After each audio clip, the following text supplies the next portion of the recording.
রাধে রাধে বন্ধুরা, রাধারানীর পরিবারে আপনাদের সকলকে স্বাগত জানিয়ে আমি শুরু করছি আজকে একটি নতুন রেসিপি, যার নাম হলো চিড়ের কাটলেট।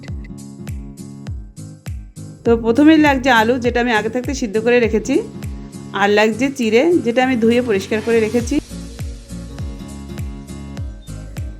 লাগছে গ্রেট করা গাজর, কুচানো ক্যাপসিকাম আর অল্প একটু কাঁচা লঙ্কা। মশলার মধ্যে লাগছে চিনি, নুন, ভাজা বাদাম, সুজি, লাগছে বেসন, কর্নফ্লাওয়ার আর পরিবেশনের জন্য সস। গুঁড়ো মশলার মধ্যে আছে ধনে গুঁড়ো, লঙ্কা গুঁড়ো, জিরে গুঁড়ো, হলুদ গুঁড়ো, গরম মশলা গুঁড়ো। এখানে সব পরিমাণটাই হাফ চামচ করে আছে। লাগছে বিস্কুটের গুঁড়ো, বেকিং পাউডার। প্রথমে আমি আলুগুলো ম্যাশ করে নেব।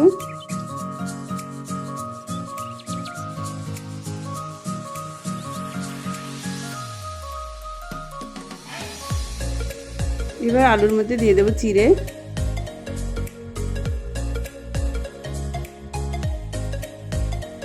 বাটিটা একটু ছোট হয়ে গেছিলো, তার জন্য বড় একটা বাটি নিয়ে নিলাম। এবারে এর মধ্যে দিয়ে দেবো গ্রেট করা গাজর, কুচানো ক্যাপসিকাম আর কিছু কাঁচা লঙ্কা।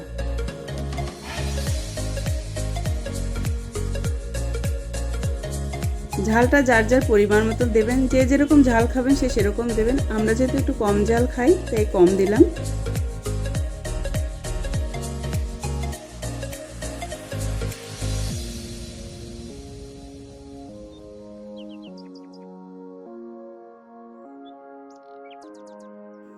এবারে 2 চামচ সুজি দিয়ে দিলাম আর 2 চামচ বেসন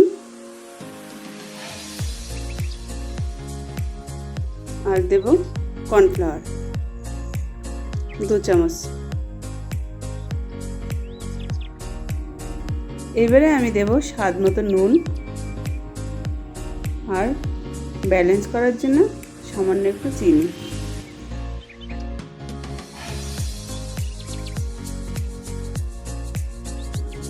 এবারে আমি সব ধরনের মশলাগুলো দিয়ে দেবো, লঙ্কা গুঁড়ো, হলুদ গুঁড়ো, জিরে গুঁড়ো, ধনে গুঁড়ো, গরম মশলা গুঁড়ো আর একটু ভাজা মশলা সব দিয়ে দেবো। এবারে দিয়ে দিচ্ছি সামান্য পরিমাণে একটু বেকিং পাউডার।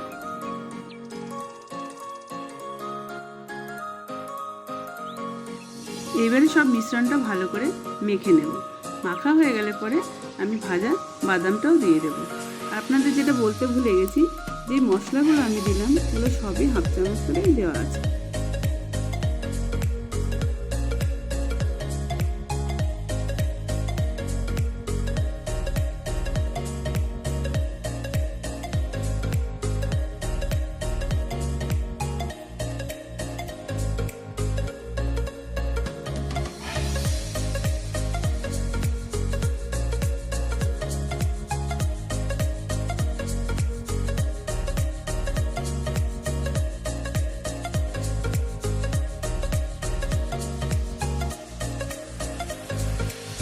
মাখা হয়ে গেল। এবারে আমি দিয়ে দিচ্ছি ভাজা বাদামটা দিয়ে আমি আবার কিছুক্ষণ মিক্স করে নেব।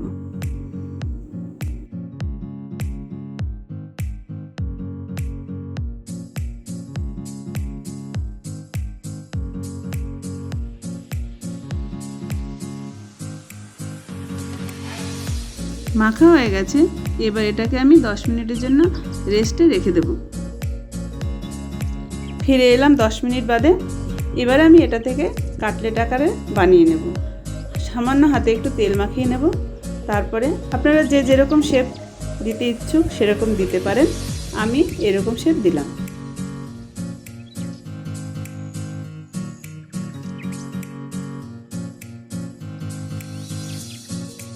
এইভাবে আমি সব কাটলেটগুলো বানিয়ে নিয়েছি। এইবারে আমি বিস্কুটের গুঁড়ির মধ্যে কাটলেটগুলো ভালো করে মাখিয়ে সবগুলোকে এইভাবে রেখে দেব।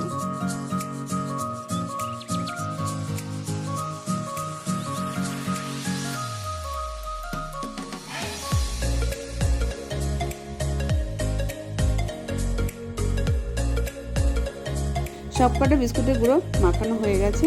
এইবারে আমি কড়াই বসিয়ে কড়াইতে সাদা তেল গরম হওয়ার জন্য বসিয়ে দেব।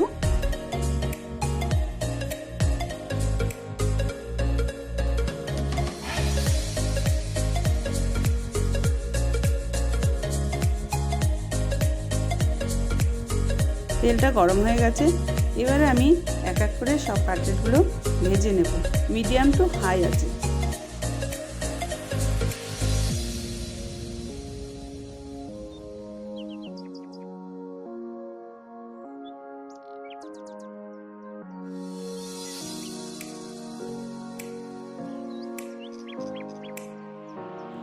এবারে এগুলো অনেকটাই হয়ে এসছে, আর একটু কিছুক্ষণ হবে।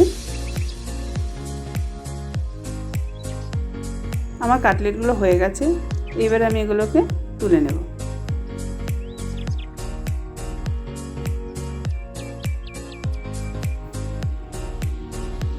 এইভাবে আমি সব কাটলেটগুলো ভেজে নেব, তারপরে টমেটো সস দিয়ে গরম গরম পরিবেশন করব।